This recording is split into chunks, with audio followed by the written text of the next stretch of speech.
se liga na TV JC, começando mais um Torcida JC Debate, programa que repassa tudo o que aconteceu no fim de semana esportivo.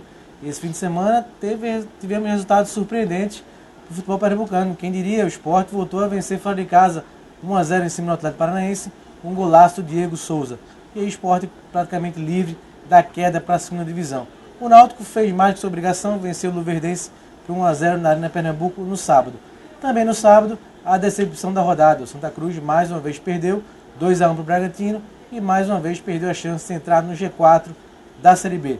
Comigo aqui para falar sobre esses assuntos, Diego Pérez, editor do blog Torcedor do portal NE10, e Moisés de Holanda, subeditor de esporte do caderno de esporte do Jornal do Comércio.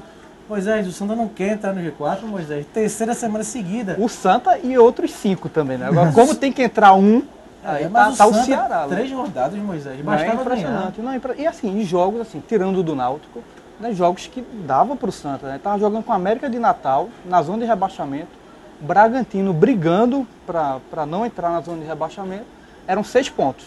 E o empate com o Náutico, normal, clássico, tem toda essa tensão, a rivalidade. Com 7 pontinhos, o Santinha estava lá em cima, estava tranquilo no G4.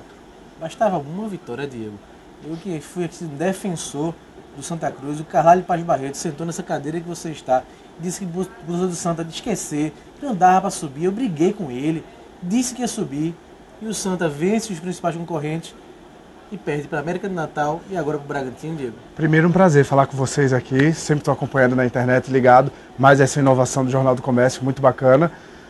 Fazer contas é possível, secar o adversário também é possível, só que só o Santa Cruz não se ajuda. Quando depende do próprio rendimento e do próprio bom desempenho, o Santa Cruz acaba se atrapalhando. É inaceitável um time que precisa voltar à primeira divisão, que tem 3 oportunidades claras de se chegar ao G4, de se estabelecer e consolidar no G4, perder do América de Natal em casa, como o Moisés já falou, e perder de virada para o Bragantino. E o mais grave desse jogo contra o Bragantino também, que luta contra o rebaixamento, é o Santa ter menos posse de bola que o Bragantino. Ou seja, um clube que pode voltar à primeira divisão depois de estar na 4ª divisão, na Série D, tem a possibilidade, não consegue render com lambanças do técnico Oliveira Canidé, com a incompetência do técnico Oliveira Canidé nessas últimas partidas, e ainda com menos posse de bola do que o Bragantino. A torcida tricolor não merece isso. Ô Moisés, essa secadora do Santa é tão potente que funciona até contra ele mesmo? Parece que sim, né? Agora é impressionante como essa Série B tá. Porque o Ceará, ele começou o jogo dele em 9º, terminou a rodada em 4º. O Santa em 9º agora, ele pode terminar a próxima rodada em 4º. Agora o problema é que depende dele ganhar e agora a secada é maior. Porque são outros 4, 5 times que estão na frente dele. Aí realmente a secadora tem que funcionar muito. Mas agora o time tem que jogar, né? Parece que esquecem o rendimento e a simplicidade até na formação tática e pensa só nas possibilidades matemáticas. Não, tal conta funciona, secar tal adversário deu certo. Pensa tanto nisso que o foco acaba sendo outro. Parece que pesou o lance de entrar na zona de classificação. Parece que tá pesando, deixou né? de ser franco atirador, passou a ser protagonista. Aquela sequência de 7 jogos dele, de 5 vitórias e 2 empates, jogando contra Ceará, Vasco, jogando um time que estava lá em cima, Joinville, Ponte Preta. Quer dizer, ele era franco atirador contra todo mundo ali. Aí a maior culpa tem que ser sempre para o líder. Claro que os jogadores não estão rendendo, podem render mais, só que o principal culpado num momento de decisão ou num momento de grande expansão de uma empresa ou de crise de uma empresa, o maior responsabilizado tem que ser o líder. Funcionou na motivação e quando precisou do dedo do treinador nesses últimos jogos, para se fazer o simples, não precisava fazer tanto. Isso. Vieram várias mudanças, várias invenções, muitas mudanças forçadas, é claro, mas outras invenções e ficou apenas no discurso. E quando acabou o jogo contra o Bragantino, Oliveira Canidé ainda vem dizer que o Santa jogou bem. Que o rendimento... Diego, Canidé? Nessa acho reta que final, falta. Nessa reta aguda do campeonato, momento realmente decisão, né? Reta final do campeonato. Não comparando os profissionais, mas já comparando, num momento como esse o Givanildo fazia diferença. Num momento como esse o Zé Teodoro fazia diferença. Por conhecer o clube, por conhecer esse tipo de competição e por receber esse tipo de pressão. Uma coisa é você jogar no Campinense, outra coisa é no Guarani de Sobral. Outra coisa é ter uma torcida apaixonada que fez o clube voltar da Série D à Série B, cobrando, exigindo resultado. Só que só a torcida não adianta cobrar. A diretoria tem que chegar no técnico e questionar. O técnico é um funcionário. Por que está escalando errado? Por que está mexendo errado? Por que está alterando e está fazendo alteração em cima da própria alteração? Ele tem que ser questionado por isso. Foi no caso do Memo, né? No último sábado, o Canindé, quando acabou o primeiro tempo, ele colocou o Memo no lugar do Everton Senna. E no decorrer do segundo tempo, tirou o Memo e colocou o Cassiano. Cassiano, que para muita gente era para ter entrado de frente no jogo contra o Bragantino, Moisés. É só o treinador ou falta também um pouco daquele entusiasmo a mais dos jogadores? Não, falta. Claro que Diego tem razão, o técnico ele faz a diferença, ele é o cara que comanda, mas o time também tem que querer. Dá a impressão também que o time para em campo em algumas ocasiões, né? E tal. E esse lance assim de fazer o gol e aí depois leva o empate, e algumas vezes a virada, isso é muito recorrente no Santa. Vem desde Sérgio Guedes, quer dizer, não é problema do técnico. É o time que dá uma desestabilizada durante o jogo, dá essa oscilação grande. Eu digo muito do técnico é que nessa reta final é quando o líder chama a responsabilidade, é quando ele consegue não só motivação, mas gerar um ambiente positivo, e aí já vai uma cobrança da diretoria do Santa, que também tem que pagar o que deve, isso não é favor, é obrigação. Então, gerar esse ambiente positivo, estratégias diferenciadas de motivação, mas o básico do futebol é uma boa formação, uma boa leitura de jogo. No clássico, por exemplo, ele tirou o Léo Gamalho. O time precisa de gols, ele tira o maior artilheiro do time na temporada, um dos maiores artilheiros do Brasil na temporada e o cara que era até então o artilheiro da Arena Pernambuco.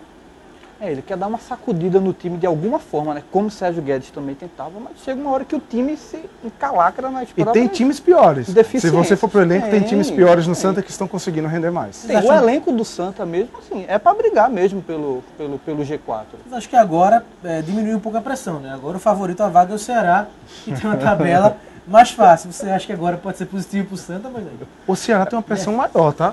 Não, mas o Ceará vem de 2 anos aí tentando. Mas agora é o favorito. Pela tabela que tem, o Ceará pega o ABC amanhã, depois pega Português e Luverdense. Então, pra mim, se o Ceará vencer amanhã o ABC, tá na Série A. Só muita incompetência se não subir. Então, o favorito agora a vaga passa a ser o Ceará. Mas aí vem a pressão dos últimos anos, dos últimos tropeços. O Ceará era o franco favorito, era o favoritaço dessa Série B, era o time que mais mostrou um desempenho melhor, um rendimento, começou um nível técnico regular, melhor, regularidade, e de repente começa a cair. Como caiu no ano passado, deixou a vaga no G4 escapar, como perdeu a final da Copa do Nordeste, isso com um elenco muito forte. Rapidamente passar aqui do bloco do Santa, acredita no Santa, Moisés? Não, mas não. Diego? Não acredito. Eu sou do Santa, só eu continuo firme aqui, apostando no Tricolor. Na última rodada, vai decidir a vaga com o Atlético Goianiense, anote aí. Fala agora do Náutico, rapidinho, o Náutico venceu o Luverdense no sábado, 1-0, perdeu muitos gols. O Luverdense desinteressado, já na Série B, está garantido já. O Náutico também com a vitória e uma remota possibilidade, Moisés. Você que gosta de cálculos. Quase zero. O Náutico chega a 58. 58, mas a margem a projeção que se faz, né, transportando o rendimento do quarto hoje para o quarto colocado lá na última rodada dá 59. Mas quer dizer, com esse ritmo de tropeço, ninguém quer ficar com essa quarta vaga. Mas o problema é que tem muito time na frente do Náutico. Não é possível que todos eles vão tropeçar também numa sequência dela. Até porque eles se enfrentam, né, também. Muitas dessas rodadas tem confronto direto. No Náutico, o campeonato do Náutico foi ter escapado do rebaixamento tranquilo, não chega mais, 0%, tá... Grande trabalho de dado. Acho que está forçando um pouco e também pela própria oscilação do Náutico no momento decisivo. E aí eu vou para a questão financeira também. Quando precisou a diretoria chegar junto, com premiação, com salário em dia, ou diminuir o número de meses atrasados, a diretoria não chegou. Aí a gente vai para aquela história do e se, que é péssimo, que é sinal de incompetência para qualquer gestor. E se tivesse vencido em casa, aqueles tropeços que parecia tipo meio que de propósito, Atlético Goianiense, casa, se eu não me engano também, Boa Esporte, aqueles tropeços que a gente via que o Náutico podia render mais, mas que bastava uma vitória. Como é que estaria o Náutico hoje? E se é a pior frase para você dizer depois de um campeonato acabou, depois de um relatório de entrega de resultado na sua empresa, no seu trabalho. E se eu tivesse feito diferente? E se tivesse pago o salário? E se? Não deu. E se não tivesse trazido o dado? Como é que seria? Poderia merece elogios. Até na questão da motivação. O Náutico, a matemática é quase impossível, né? O Náutico conseguir esse acesso. E o Náutico está fazendo o time render. O time conseguir chegar, o time conseguir um resultado positivo. Então o técnico dado merece elogios e deveria ficar no clube. O Náutico tem 49 pontos e aí precisa ganhar todos os jogos e com uma combinação maluca de resultados fosse acontecer isso para o Náutico conseguir o acesso. Para encerrar o programa, falar do Sport. Alguém acreditava na vitória do Sport, Diego? Eu não acreditava, não. Um empate. 11 jogos sem ganhar fora de casa. 5 meses e meio. 9 derrotas, 2 empates. Foi ótimo. E o Sport livrou o rebaixamento. Em 44, eu não acredito que ele caia mais, não. É muito difícil. O Sport não pode mais ser ultrapassado nem para o Bahia, nem para o Criciúma. O empate do Botafogo também não faz com que o Fogão chegue no Sport. E depende só da última vaga, Chapecoense, Vitória. Também eu acho que o Sport sacramentou sua vaga na Série A com 44 pontos. Diego, para encerrar, falei do gol do seu xará, golaço. Que golaço do Diego Souza. Acho que a cada partida o Diego vai evoluindo e seria uma peça fundamental para o Sport para a próxima temporada. Gols decisivos, gols em momentos importantes para o clube. É assim que um grande jogador tem que fazer. No momento decisivo, crucial, aparece. Se é com sorte, nesse caso não foi. Se é com sorte ou não, se é com golaço ou não, ele está decidindo. Decidiu, se eu não me engano, 3 partidas importantes aí para o clube e que 3 vitórias, 3 resultados que podem ter determinado a permanência do Sport na Série A. Esse resultado é bom, que dá uma tranquilidade para o clube fazer um planejamento melhor para o próximo ano. O Eduardo pode ter aprendido com os próprios erros, principalmente na Série A, com os acertos também, tem vários acertos. O ano do Sport, campeão regional, campeão estadual e permanecer na Série A merece elogios. Agora é planejar melhor essa temporada de 2015, até porque já tem vários jogadores que têm contrato assinado por um período maior. Então o Sport já tem uma base e já sai à frente novamente para a próxima temporada. Para encerrar o programa, Moisés, uma pergunta simples. Vai ter dinheiro para segurar o Diego Souza? Acho que ficando na Série A como já ficou, é possível você fazer um planejamento, tá, e ficar com o Diego Souza assim. O Bahia paga 300 mil aos Biancucci. Acho que dá para o Sport. O próprio jogador é ruim ficar trocando também, né, de cidade, Moisés. Quando ele consegue essa adaptação, a identificação com o clube, o conhecimento da cidade, o conhecimento do clube, do procedimento de trabalho, vai trocar novamente? Acho que isso é um ponto que vai pesar a favor dessa renovação. O Diego Souza é um jogador de qualidade, merece um investimento. Dá para ficar com ele. É melhor do que contratar 5 que, somados esses salários, acabem ultrapassando o valor do salário do Diego Souza e eles não rendem. Isso é planejamento. É isso aí, torcedor. Esse foi o Quente Torcedor JC Debate dessa semana. Lembrando que nesta terça temos rodada. O Santa Cruz recebe Sampaio Corrêa no Arruda, jogo fundamental para o Santa. O Náutico visita o Oeste no Estádio dos Amários em Itápolis. E o Sport entra em campo na quarta contra o Palmeiras. Semana que vem estaremos aqui falando desses jogos e dos jogos do próximo fim de semana. Valeu, Moisés. Valeu, Diego. Valeu, Marcos. Um abraço. Tchau, tchau.